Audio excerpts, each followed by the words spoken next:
Decluttering can feel like an overwhelming task, especially when you've spent decades collecting memories, heirlooms, and keepsakes that hold deep emotional value.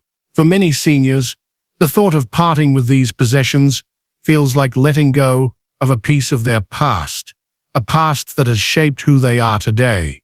And that's exactly why decluttering can be so challenging. It's not just about removing objects, it's about untangling years of memories, emotions, and stories woven into every item. Now, I know that this process can feel daunting, but what if I told you there's a way to make it easier? In today's video, I'm going to reveal 4 decluttering secrets that professional organizers never share with seniors. These aren't just tips you'll find in the typical organizing guidebooks. These are insider strategies that will help you clear out the clutter without the guilt, overwhelm, or emotional distress that often comes with it. These techniques are based on years of experience, working side by side with seniors to help them regain control of their homes. I've seen firsthand how these strategies work, and I'm confident they'll help you too. With these 4 secrets, you can transform your living space into a peaceful, organized environment, free of clutter, and more importantly, free of the emotional weight that it brings. Imagine a space where you feel lighter, both physically and emotionally, able to enjoy the things that truly matter to you. Before we dive into these life-changing decluttering secrets, make sure you hit that subscribe button so you don't miss any of our future tips on creating a more organized, peaceful home. And if you find this video helpful, don't forget to like it and share it with someone who might need a little decluttering inspiration. Secret 1. The future self method. For many seniors, the clutter in their homes isn't just a collection of items, it's a reflection of years of life lived, full of memories, moments, and emotion. And while it's natural to want to hold on to these possessions, often the accumulation of things becomes overwhelming, especially as life changes. It's not about throwing away memories, but about curating the space to better serve the person you are becoming. The goal is to keep what aligns with the life you want to live now and in the future, rather than holding on to things that are tied to a past version of yourself. This is where the future self method comes in. It's a powerful psychological technique that shifts your focus from the past to the future, helping you make decisions about what to keep based on who you want to be in the next 5-10. Let's consider the story of Martha, a 72-year-old widow who had spent the past 43 years in her family home. Over time, the clutter in her space began to feel suffocating. She was holding on to old family heirlooms, memorabilia from her children's childhoods, and dozens of items that reminded her of her late husband. It wasn't that she didn't care about those things. She did. They held beautiful memories. But after working with me, Martha began to realize that her future didn't require carrying the weight of her past.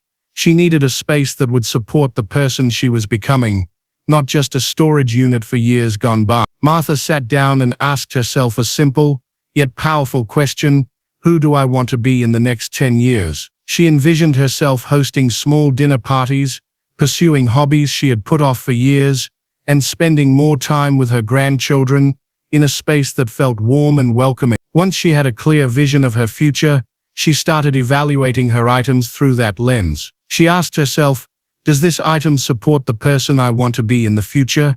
For example, Martha decided to keep her quality cookware as it aligned with her future of hosting dinner parties, but she let go of the 12 serving platters she had accumulated over the years. They no longer fit the vision she had for herself. What Martha did wasn't about losing her memories, it was about curating the space around her future. Here's how you can implement the future self method in your own home. Create a clear written vision of how you want to live in the next phase of your life. Where do you see yourself in the next 5-10 years? What activities will you be enjoying? What kind of home do you want to live in? When deciding whether to keep an item, ask yourself, does this item support the person I want to be in the next 10 years? It's not about keeping everything that sparks joy, it's about keeping the items that help you create the life you envision. Now that you've learned about the future self method, I'd love to hear about your journey. Comment below with one item in your home that no longer fits your vision for the future. Let's start a conversation about how we can all declutter with purpose and move forward with intention. Secret 2: the legacy timeline technique. When it comes to decluttering,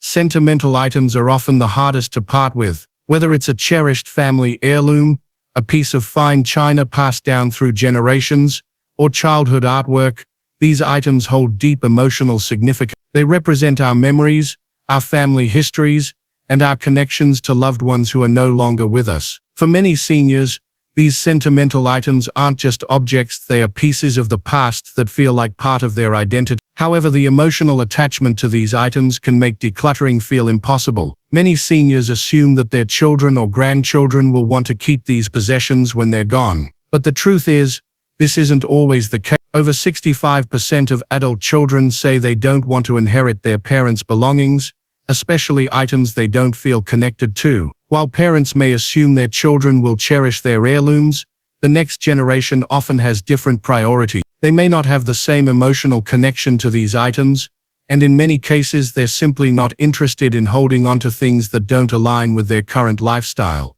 This is where the legacy timeline technique comes in. It's a simple but powerful approach that helps seniors make peace with parting ways with sentimental items while preserving their memories in a meaningful way. Let's take a look at the story of Alice, a grandmother who had spent years holding onto her mother's fine china, assuming that her daughter would want it one day. Alice had kept these dishes stored in the attic for years, believing that they represented a cherished family legacy that would be passed down. But after implementing the legacy timeline technique, Alice sat down with her daughter and had a candid conversation about what she truly wanted from the family's history. To Alice's surprise, her daughter didn't have any interest in the china at all. Instead, she cherished a family photo that captured a special moment between Alice and her mother. The china, although beautiful and meaningful to Alice, didn't hold the same sentimental value to her daughter. The conversation was eye-opening, and Alice felt a huge sense of relief, knowing that she could let go of the china and focus on what really mattered, the memory. Here's how the legacy timeline technique works. You create 3 categories for your sentimental items. Things to enjoy now. These are items that bring you joy in the present and that you still use or display. Keep them if they enhance your current life. Things to document digitally. These are the items that hold memories but no longer need to occupy physical space. Take photographs, scan letters, or create digital scrapbooks so you can preserve them without taking up room. Things to pass down. Items that have genuine value to others in your family, whether they be heirlooms or objects with personal meaning. This could be as simple as a favorite family photo album or a special piece of jewelry. Use digital tools to create a legacy archive.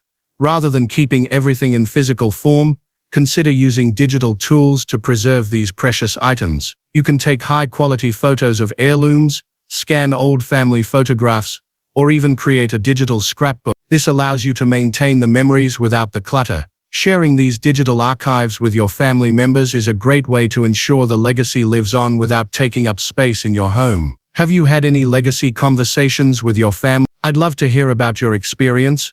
What surprised you most about what your loved ones did or didn't want? Leave a comment below and share your thoughts with us. Let's help each other find peace in letting go of the past while keeping our memories alive. Secret 3. The emotional anchoring system. Clutter often represents more than just physical objects. It is deeply tied to emotions, memories, and even our sense of identity. For many seniors, the items in their homes are not just possessions, but tangible reminders of the past. They may be tied to relationships, milestones, or moments in time that feel irreplaceable. After significant losses, such as the death of a spouse or a child, these objects can become even more meaningful as they are seen as a way to hold on to the memory of a loved one. However, while these items hold deep emotional value, they can also act as anchors that keep us rooted in the past, making it difficult to move forward. It's important to recognize that clutter isn't just about having too much stuff. It's often about holding on to too many memories in a way that prevents us from living fully in the present.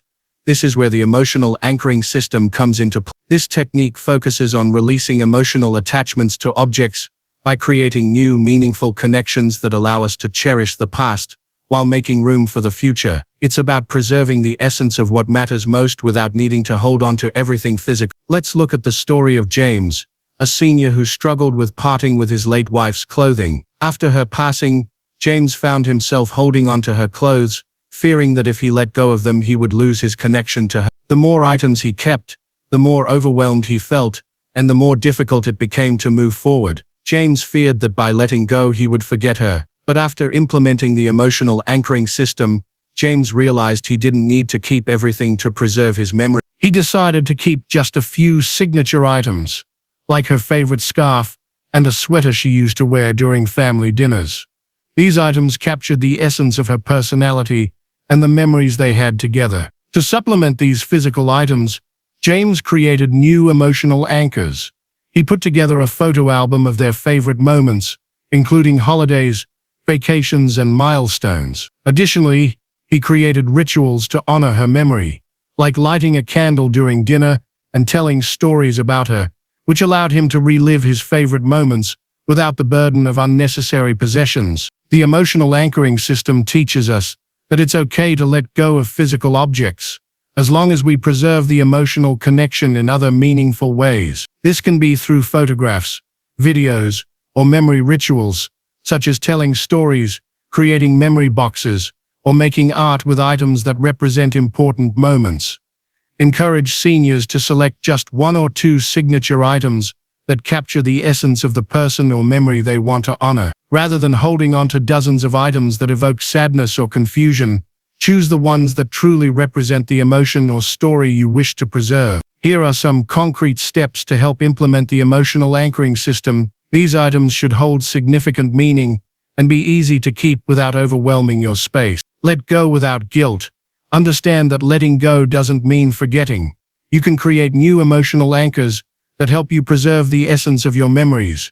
Do you have any items that are difficult to let go of because of their emotional connection? I would love to hear your experiences. Let's support each other in finding creative ways to preserve what matters most, while making room for the future. Share your thoughts in the comments below. Secret 4. The Threshold Mastery Protocol. One of the biggest challenges seniors face after completing the decluttering process is reaccumulation. It's common for items to start piling up again, especially when we aren't intentional about what comes into our home. Whether it's a gift from family, a hand-me-down from a friend, or an item we impulsively buy, these things can quickly add up and turn a clutter-free home back into a chaotic one. The goal isn't just to declutter once, but to maintain that sense of peace and order by controlling what enters your home in the first place. This is where the Threshold Mastery Protocol comes in. It's a strategy designed to help you become the gatekeeper of your home, deciding what stays and what goes before it even has the chance to accumulate. Let's take the story of Helen, a senior who spent weeks clearing out her garage. She was thrilled to finally have space, but just a few months later, her garage was full again. Friends and family who were downsizing kept offering her their old belongings, and she accepted without much thought. Eventually, she found herself overwhelmed by things she didn't really need. After learning about the Threshold Mastery Protocol, Helen became much more intentional about what she allowed into her home. She started asking herself questions before accepting anything. Does this have a purpose? Does it align with my current lifestyle? If the answer was no, she politely declined the items, ensuring her home stayed clutter-free. The Threshold Mastery Protocol starts by identifying your personal accumulation triggers, the factors that lead you to take in more items than you need. Some common triggers include Satan, emotional shopping, buying items when you're feeling stressed, lonely, or trying to fill an emotional gap, accepting items from others, whether it's gifts or hand-me-downs. These can quickly accumulate without much thought. Items that don't align with your lifestyle anymore. For example, buying things you used to use frequently but no longer need, like excess kitchen gadgets or clothing. To prevent reaccumulation, create personalized threshold questions that help assess whether an item is worth bringing into your space. Some useful questions include, Satan, does this item support my current lifestyle? Will I use this regularly? Or is it just adding to my clutter? Do I have space for this in my home without it becoming another burden? What are your biggest clutter triggers? Let's talk about them in the comments so we can all get better at keeping our homes clutter-free. Share your strategies for maintaining a clean, organized space. Let's help each other out. These methods go beyond simple organizing. They help you reclaim your space and reclaim your peace of mind. Start small and take action today. I encourage you to begin with the Future Self method by creating a vision for your next chapter. If you found this video helpful, please like, comment, and share it with someone who could benefit. Don't forget to subscribe for more tips on organizing your space, mind, and life. You can create a peaceful, purposeful environment, and it starts with you.